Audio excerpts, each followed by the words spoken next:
తెలంగాణలో 6 గ్యారంటీలను అమలు చేసే బాధ్యత తమదని మంత్రి పొంగులేటి శ్రీనివాసరెడ్డి అన్నారు.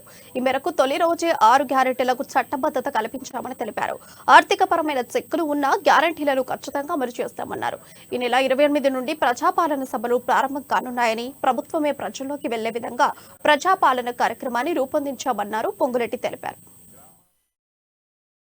వార్డులలో, మారుమూల తండాలలో, గూడాలలో, చివరికి అడవి ప్రాంతంలో ఉన్న చెంచుల దగ్గరికి కూడా వెళ్ళి అధికారులు వెళ్ళి ఈ ప్రభుత్వం యొక్క ఆలోచనని తెలియచేసి వారికి కావలసిన అవసరాలని నెరవేర్చడం కోసం ఈ అప్లికేషన్ ఇచ్చి రిటర్న్గా ఒట్టిగా అప్లికేషన్ తీసుకోవటమే కాదు, బాధ్యతాయుతమైన అధికారులతో తీసుకున్న అప్లికేషన్కి రిసీట్ కూడా ఇవ్వటం జరుగుద్ది.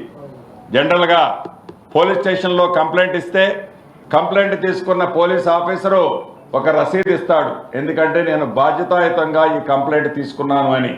అదే రకంగా ప్రజల దగ్గర నుంచి ఏదైతే ఈ అప్లికేషన్ తీసుకుంటున్నామో తీసుకున్న ప్రతి అప్లికేషన్కి బాధ్యతాయుతమైన అధికారి ఒక రిసీటు, మీ అప్లికేషన్ నాకు ముట్టింది అనే రిసీట్ కూడా